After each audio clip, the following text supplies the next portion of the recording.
Crime alert, जुर्म के खिलाफ आवाज।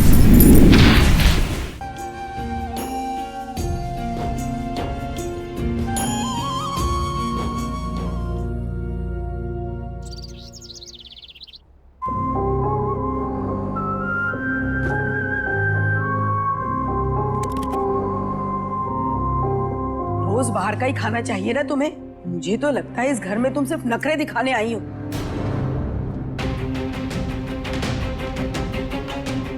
आप तो खाने के बारे में ज्यादा ज्ञान ना दे तो ही अच्छा होगा।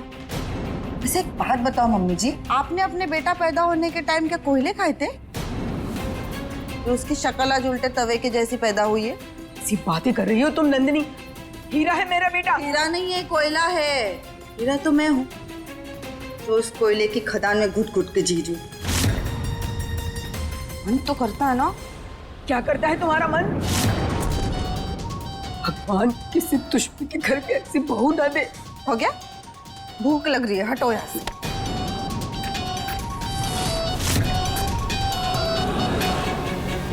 मेरा काम हो जाना चाहिए, पैसे काम होने के बाद मिल जाएंगे।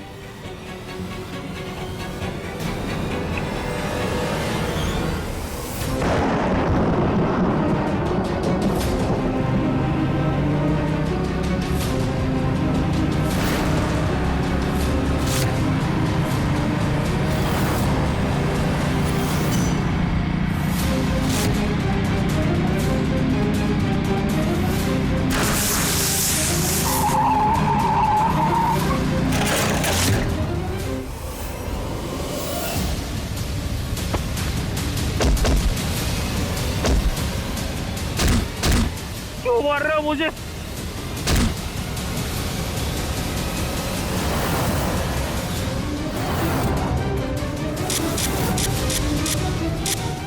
मार गोली इसको। अरे गोली चली नहीं रही है कसूरी। मुझे मत मार, मुझे मत मारो। अब चलेगी।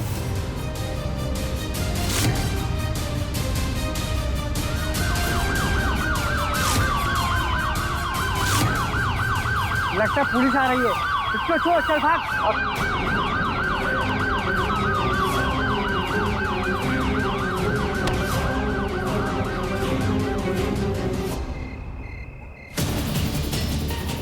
बाबूजी, माँ, अभी क्या हुआ?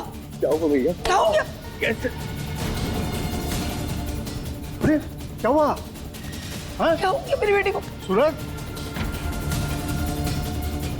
क्या हुआ क्या तुझे? डॉक्टर को कॉल कर जा। नहीं बाबूजी, रुकिए। क्यों इतनी टेंशन ले रहे हैं? बस जरा सी तो चोट है। जरा सी? तुझे जरा सी कहता है? अरे हालत देख अपनी। खून भी बह रहा है नाक से। किसने मारा है इसको? केशव, पानी और टॉवेल लेके आ। हाँ बेटा, बोल, किसने मारा? किसने मारा तुझे? बाबूजी, अब कोई चोर डकैती तो होंगे। नशे करके रातों में उल्टे कामों पर निकल पड़ते होंगे। अरे बेटा, अगर तुझे लेट हो रहा होगा तो घर में किसी न किसी को तो बता दिया होता। और मैंने तो दिन में ही बता दिया था नंदिनी को।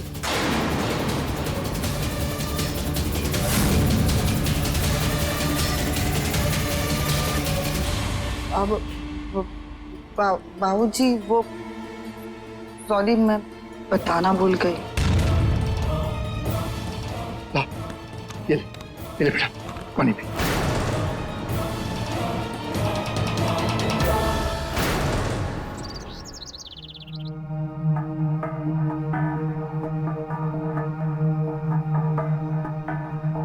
नंदिनी, मुझे पता है तुमने कल रात से कुछ नहीं खाया।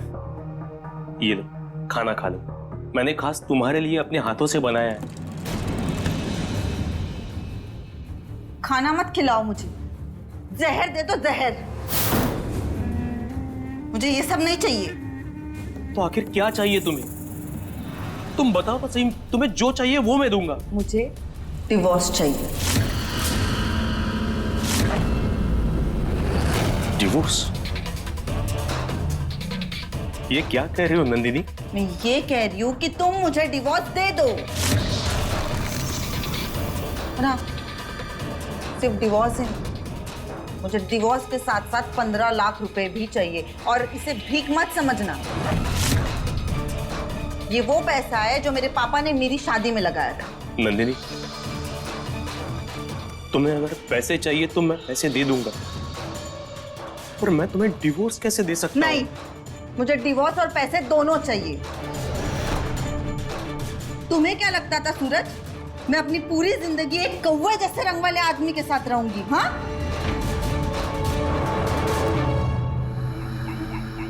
लेकिन नंदिनी, मैं सचमुच तुमसे बहुत प्यार करता हूँ।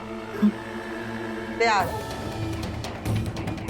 अरे तुम्हारा रंग देखकर ना चीनी भी मिट्टी बन जाए।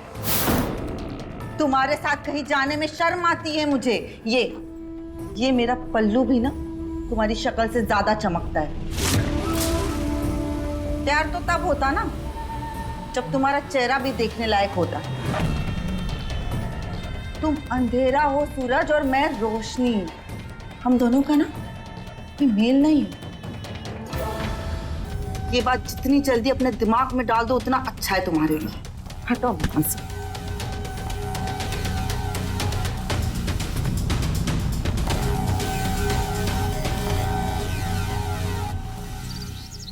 हमारी इज्जत का गले में ढिंढोरा पीटे रह गया था बस।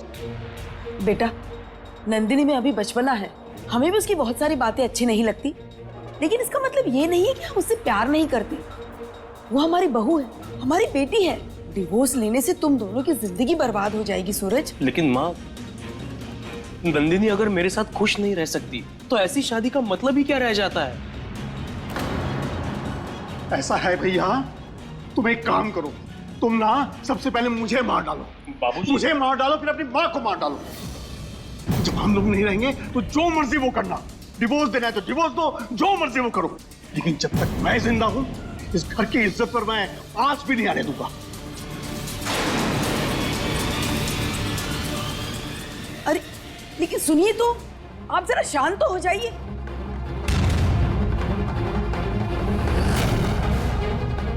नंदिनी, मैं तुम्हें सारी खुशियां दे सकता हूं और तुम्हें तलाक नहीं दे सकता। कहते हैं शादी नई जिंदगी और नई खुशियों की शुरुआत होती है, लेकिन सूरज के लिए उसकी शादी गहरे दुख का कारण बन गई।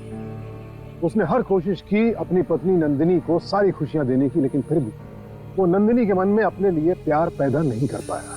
सूरज के सांवले रंग को अपनी जिंदगी का ग्रहण मानकर नंदिनी ने शादी की पहली रात से ही उससे दूरी बना ली थी। शादी के बाद जो रिश्ता धीरे धीरे मजबूती की तरफ बढ़ना चाहिए था, अब वो बस मजबूरी बनकर रह गया था। क्या मोड़ लेगी ये कहानी आगे चलकर? क्या सूरज नंदिनी की इस गलत सोच को बदल पाएगा? क्या खत्म हो पाएगा ये काले गोरे का किस्सा? और ये देखते हैं।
ये लीजिए आपकी चाय।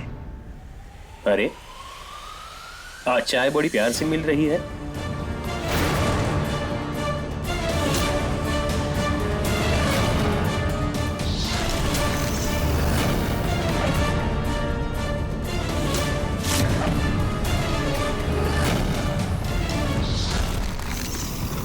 भैया रुको,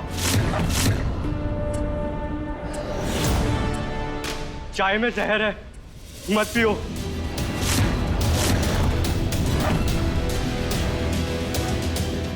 केशव, ये क्या बकवास है? पागल हो गए हो? मैं पागल नहीं हूं भैया, भाभी ने चाय में जहर मिलाया, मैंने अपनी आंखों से देखा।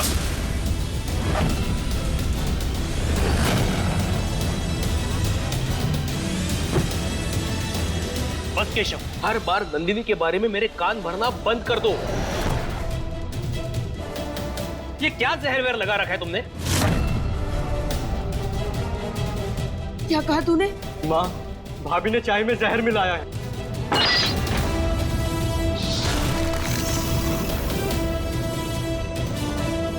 ये क्या कह रहा है? बात यहाँ तक पहुँच गई है? नहीं, ये केशव झूठ बोल रहा है। मैंने ऐसा कुछ नहीं किया है, मेरा यकीन करो। ठीक है, अगर मैं झूठ बोल रहा हूँ ना, तो ये चाय आप पी कर दिखाओ।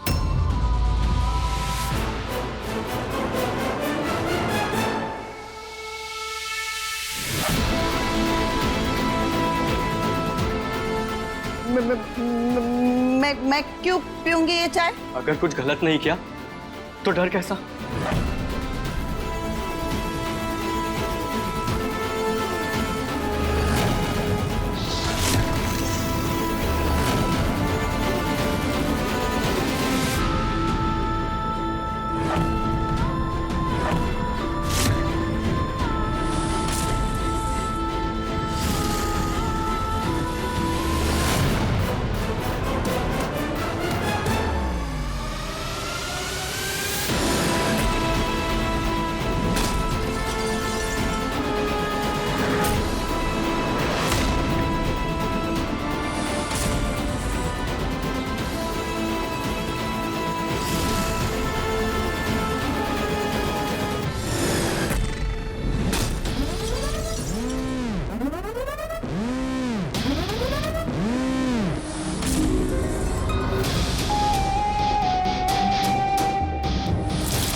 मेरे बारे में तुम इतना गिरा हुआ कैसे सोच सकते हो केशव? भैया मैं सच कह रहा हूँ। केशव,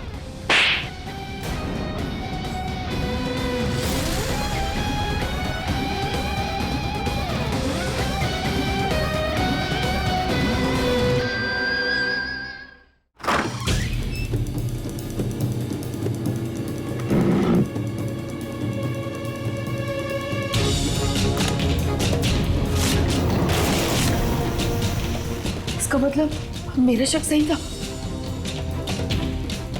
केशव सच बोल रहा था।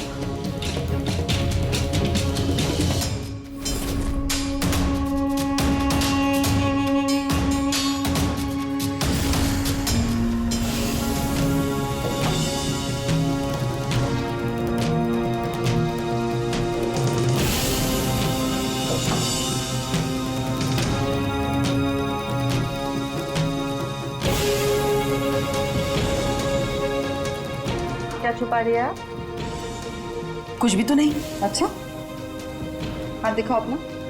क्यों दिखाओ? मैंने कहा।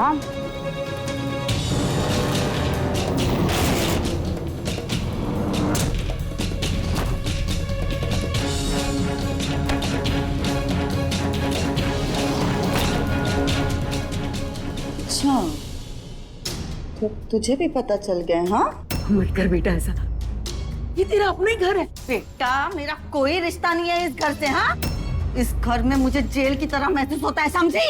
अब तेरी ये सच्चाई मैं सबको बताऊंगी। बताएगी तो तब ना, जब मैं तुझे बताने लायक छोड़ूंगी।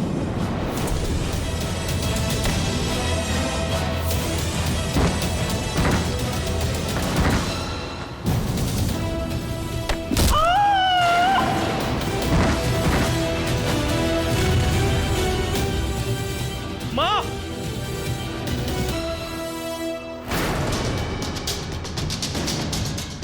माँ, माँ, माँ उठो ना।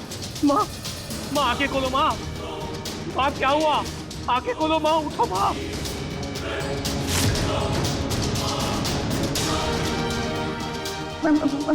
मैंने कुछ नहीं किया सूरज। माँ जी मुझे मार रही थी, मैंने तो बस खुद को बचाने के लिए उन्हें थोड़ा पीछे किया। ये पता नहीं कैसे। बस नंदिनी, आज तक मैंने तुमसे इतना प्यार किया, तुम्हारी हर बात मानी, सोचा एक ना एक दिन तुम बदल जाओगी, मुझे समझ लोगी, लेकिन तुमने मुझे कभी नहीं समझा। क्या कसूर है मेरा नंदिनी? मेरा रंग सांवला है बस। अरे सांवला रंग तो हमारे भगवान का भी है, फिर भी पूरी दुनिया उनसे प्यार करती है, तो तुम्हें मुझसे इतनी नफरत क्यों है नंदिनी? बस नंदिनी, आज से मुझे तुम्हारी किसी बात पर कोई विश्वास नहीं। माँ उठ जा, माँ उठ जा, आंखें खोलो माँ, आंखें खोलो ना।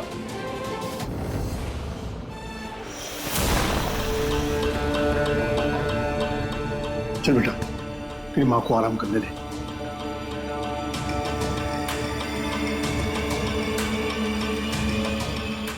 देख बेटा, मैं जरा नंदिनी के घर होके आता हूँ, उसके पिताजी से मिलके कुछ सोल्यूशन निकाल लेते हैं। जी बाबूजी। हाँ, तब तक एक अच्छी इलेक्ट्रिशियन को देख के इस बोर्ड को ठीक करवा ले। वो देख जल गया है, काला हो गया है। बाबूजी, इलेक्ट्रिशियन का तो कोई भरोसा नहीं, कब आए, मैं खुद ही देख लेता हूँ। ठीक है, जैसे तू ठीक समझे। चल मैं आता हूँ।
फाइनली आज मैंने अपनी जिंदगी का सबसे बड़ा कलंक हटा दिया, वो भी हमेशा हमेशा के लिए।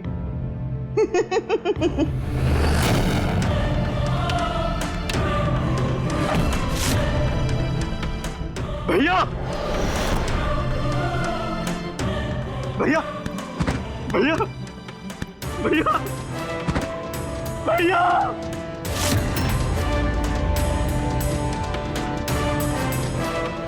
तुमने मेरे भाई को मार डाला।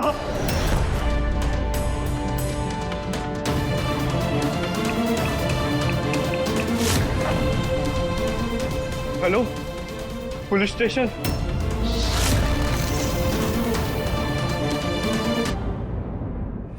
इतना प्यार करता था वो तुझसे, पर कभी तुझे उसका प्यार नहीं दिखाई दिया।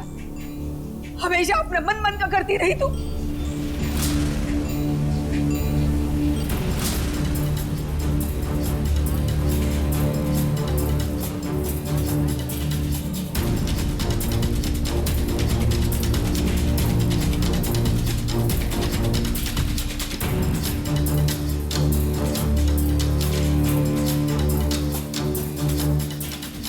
क्यों किया तुमने ऐसा? क्योंकि इसे गोरा पति चाहिए था।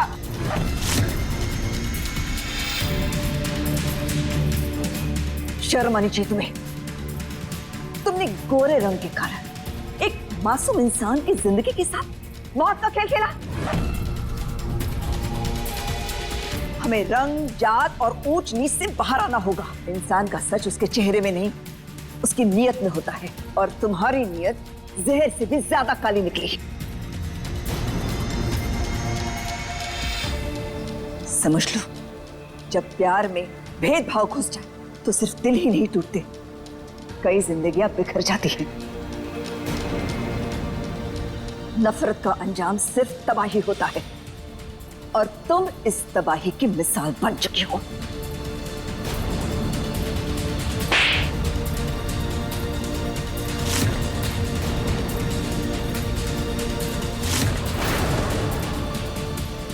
मेरे बच्चे को न्याय मिलना चाहिए। ले जाओ इसे।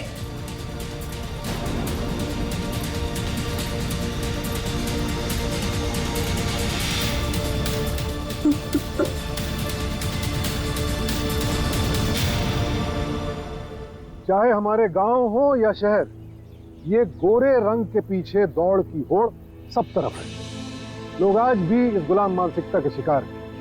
किसी को गोरी बहू चाहिए तो किसी को गोरा पति, लेकिन इस बात की फिक्र किसी को नहीं कि चेहरे का रंग किसी की इंसानियत और अच्छाई का परिचायक नहीं होता है। इस बीमार मानसिकता की वजह से आज भी सूरज जैसे न जाने कितने लोग हर रोज अपमान का घूंट पीने के लिए मजबूर हैं। काले गोरे के आधार पर इंसान इंसान में फर्क करने वाली इस सोच को खत्म करना होगा। एक ऐसा समाज बनाना होगा जहां सब समान हो और सबका सम्मान हो। याद रखिए, ये अलग अलग रंग कुदरत ने ही तो बनाए हैं, पर अगर कुदरत सब कुछ एक रंग में बना देगी तो ये दुनिया बेरंग नहीं हो जाएगी। इसी के साथ मैं सुशांत सिंह आपसे विदा लेता हूं। फिर मुलाकात होगी एक और कहानी के साथ। देखते रहें क्राइम अलर्ट, टाइम आज का, क्राइम आज का।